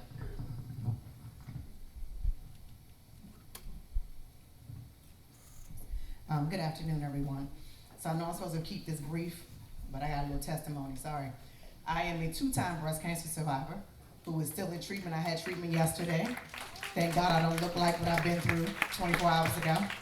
But my question relates to, I have a 24-year-old daughter who, my first diagnosis in 2007, we went through the BRCA testing. And I wonder, you mentioned about genetic testing and how it has changed over the years. She was 7 then, she's 24 now. Should we reevaluate the BRCA type screenings or whatever is in place right now? I'm gonna take that one because I like genetics. First off, yes. So when you had genetic testing, there was probably just BRCA1, BRCA2. Like I said, there was 77 gene panel, now we're down to 72. But it should be reevaluated every 5 years. And the fact that you've had it now 3 times, right? 2 times? Yeah, you should automatically have repeat genetic testing. And so in regards to kids, that gets a little challenging, right? Maturity, you have to think about the guys and the girls. Guys' brains don't mature until they're 27, it's a fact. Women, 23. So, I'm just gonna look at you because I can. But yes, the genetics should be evaluated and then meet with a genetic counselor. Because they're really good about saying, yes, we should do genetic testing, what should we test for, and also the screening protocol. But without a doubt, you should have it. But it's based on the index person, meaning if the person who has breast cancer is still alive, that's the person we want to test.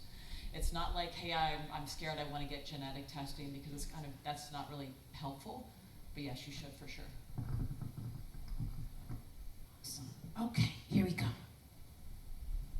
Hello, my name is Tony. I have a question, just to clear up a myth. I had an early hysterectomy before the age of 40, and I refused to take hormone replacement due to the myth that it can cause cancer, or it gives you a greater risk of cancer. So I wanted to know, what are your thoughts on that? So, hormone replacement therapy, there has been a lot of controversy over the years with hormone replacement therapy. I will tell you, say back in the day, years ago, when I was training, once you went through menopause, we gave every woman hormone replacement therapy. It was like automatic. You know, science, research, studies have changed over the years. Now, the way hormone replacement therapy is offered, it's really symptom driven. It depends on what your needs are. It depends on, it's very individualized. Whereas, like I said before, once you hit the average age of menopause is about 51. Once you hit that, you hadn't had a period for a year, we wrote you a script. You were getting hormone replacement therapy. Once you had a hysterectomy, you were getting hormone replacement therapy. But now, it depends. Do you have to have it? Not necessarily. Are you having unmanageable hot flashes? Are you having unmanageable vaginal dryness where it feels like sandpaper? You know, are you having symptoms that really are bothering you and are affecting your lifestyle? Well, then maybe we do need to talk about hormone replacement therapy. Have you had breast cancer? Well, we need to talk about that. Have you had a stroke, or have you had blood clots? So we're looking at every woman as an individual. We're looking at your risk factors. We're looking at your symptoms, and we're making decisions. It is not automatic that taking hormone replacement therapy that you're gonna get breast cancer. For some women, will it increase your risk? Possibly. But again, that's talking to your doctor, looking at your risk factors, looking at your family history, your genetic testing if you had it done. So it's just something to consider, but it's not an absolute no on that. And it will be a conversation between your GYN, between your oncologist, between your surgeon. We're all gonna come together and help you make the correct decision for you.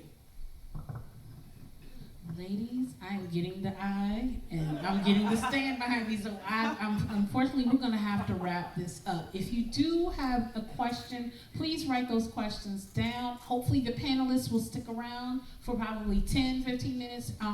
You know, we'll reserve that at the end for you all to have a conversation with them, but we do have to move forward. But I do thank the panel for their time. Can we please give them a round of applause? And if I can have Lady Dr. Michelle come down for the next segment.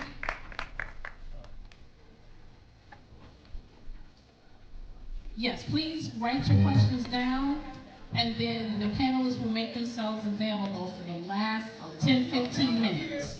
Okay?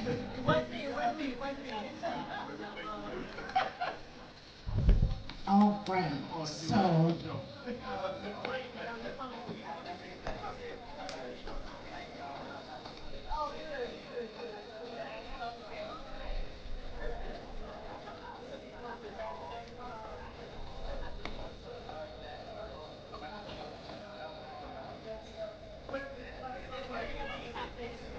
Follow me, follow me, follow me, follow me, follow me, follow me, follow me, yeah, follow me. I'm hoping to see.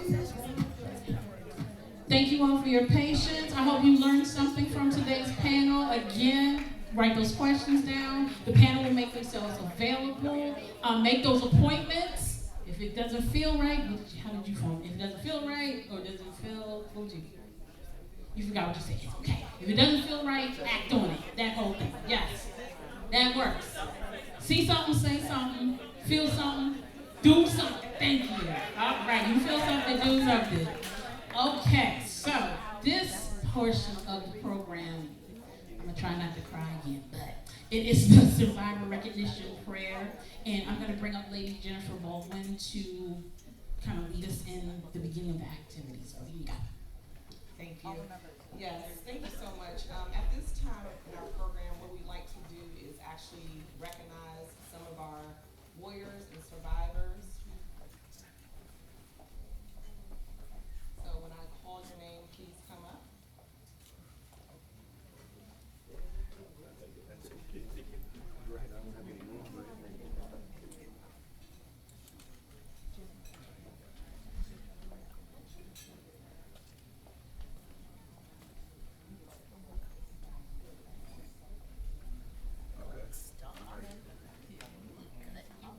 Okay, right now I'd like to call up front Darlene Drummond. And also while she's coming up, you'll notice that there are some pink candles on your table. We ask that you light those at this time. Those are in recognition of those individuals who unfortunately are no longer with us. So we're doing that in memory of them.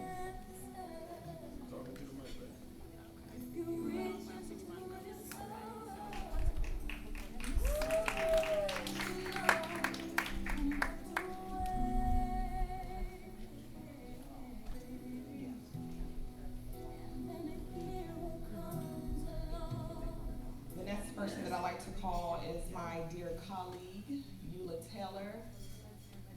When I tell you, this young lady slayed cancer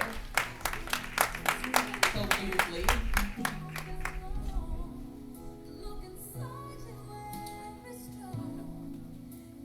The next person, Lady Jackie Scott.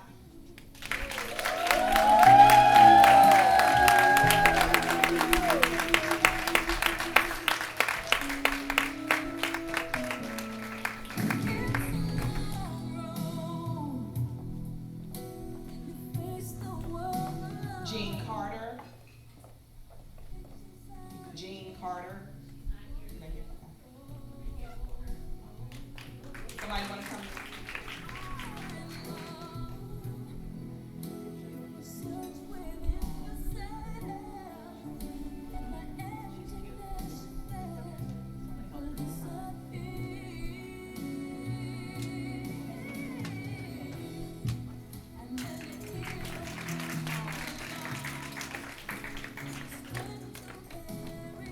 Marguerite Reinhardt.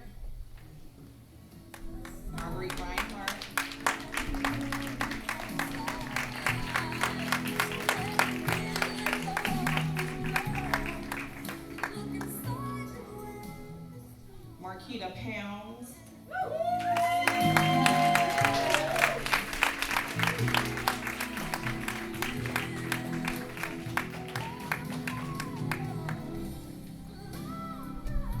Mayetta Ballard. Mayetta Ballard.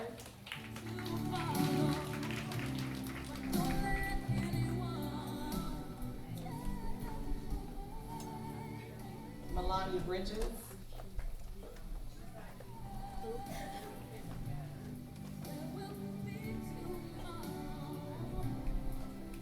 Melanie Bridges. She's not here today. Okay, thank you. Melissa Martin Oglesby.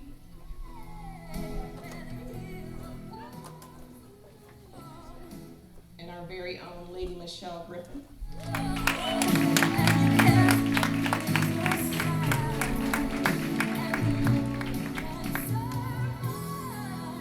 Sheila Washington. Sheila Washington. Elaine Wade.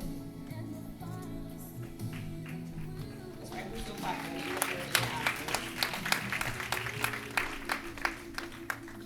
Carol Batty. Carol Batty. She's not here. Thank you. Joan Brooks.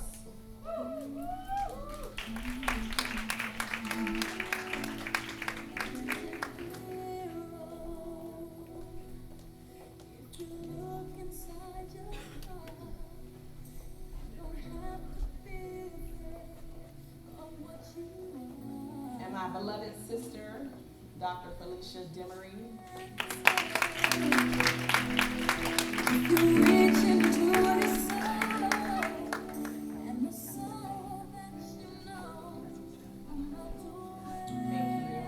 Ladies, we admire you all. We admire your strength. Know that we are praying with you continuously. And at this time, I'd like to ask Lady Regina to come forward for word of prayer.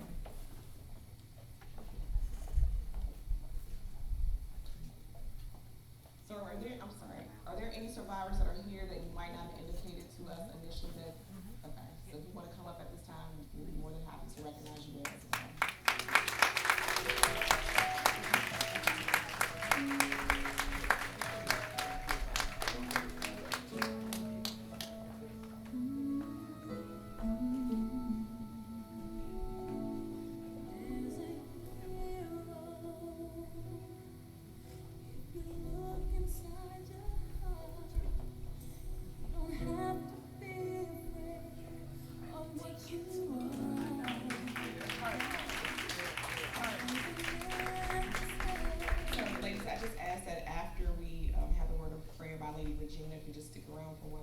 So that our chapter president, Lady Donna Dilworth, can take a photo with you all. Thank you.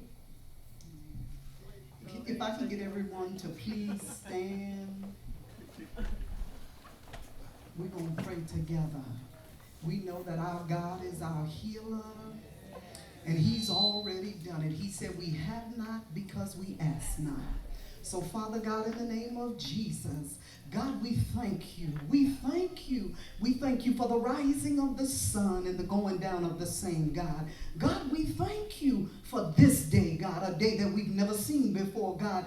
God, we thank you for our sisters, God. God, we thank you for everything that you've done for them, oh God.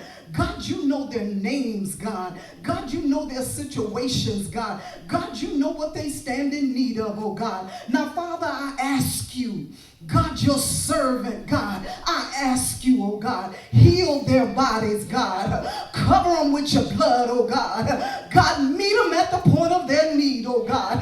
God, I ask you, oh God, God, help them, oh God, to stand strong, God, to stand steady, God. Help them not to look to the left, God. Help them not to look to the right, God. Help them not to look back, God. But God, help them to look to you, God, the author and the finisher of their faith, God. Help them to look to you, God, the Alpha and the Omega, God. Help them to look to you, God. God, because you are the healer, God. You are the healer, God. God, do what every doctor can't do, God. God, do what our money can't do, God. God, do what our money can't do, God. Heal their bodies, God. God, I command everybody, God, God, to line up with your word, God. I command their bodies, God, God, to line up with your word, God, that by your stripes, God, they're healed, God. I command their body, oh God, to line up with your word, God. Every cancer cell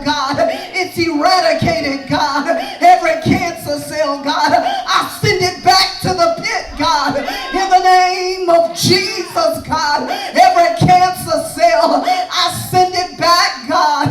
God, to the pit where it comes from, God. In the name of Jesus, God. Now, God, encourage them, oh God. Help them to reach, oh God, to you, God, the author and the finisher of their faith, God. Help them, oh God. God, to realize, God, that without you, they're nothing, oh God. Do it for your glory, God. Do it for your honor, God. God, it's manifestation time, God. Manifest in their life, God. Manifest in their life, God. Show yourself, God, as their healer, God. Show yourself, God, as their mind regulator, God. And it is so, God. In Jesus' name, amen and amen.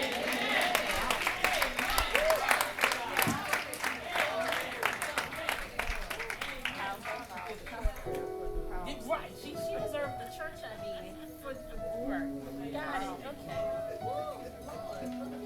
Go take that picture.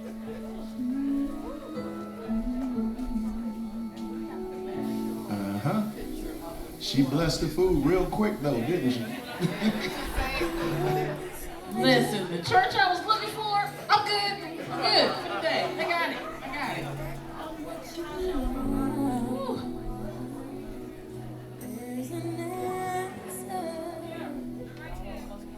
If you reach into your soul and the soul that you know melt away, and then if hero comes along with the strength to carry on, and you cast your fears aside, Lady Carolyn. Lady Carolyn, they need you. feel like hope is gone, look inside you and be strong, and you'll finally see the truth, that a hero lies in you.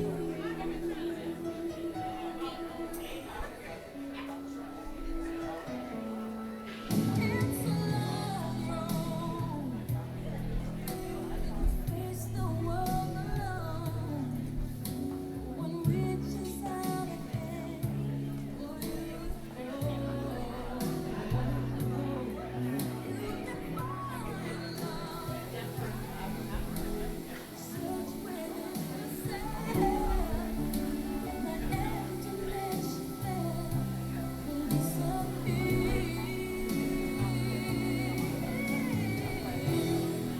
And then a hero comes along with the strength to carry on, and cast your fears aside, you can survive when you feel like hope is gone. Yes. Be strong, and you finally see the truth. Okay. That a hero Oh, thank you. lies So, I would be remiss if we didn't get through this raffle, because like I said, people needed to stick around and be present for the raffle, so I'm gonna go ahead and get through this real quick. Is this the one for the car? You're giving the car away right now. You know, Bob Barker and them didn't bring the car with them. Yeah, whoa. Yeah, hold that thought, Eugene. Okay, ladies, I know it feels like it's over, but we have 2 more points of business to get through, and we gotta get through the raffle. I told you all you had to stay to be present to win, so we're gonna do our best to get through this really quick. We've got 1, 2, 3, 4, 5, 6 plus gifts to give away.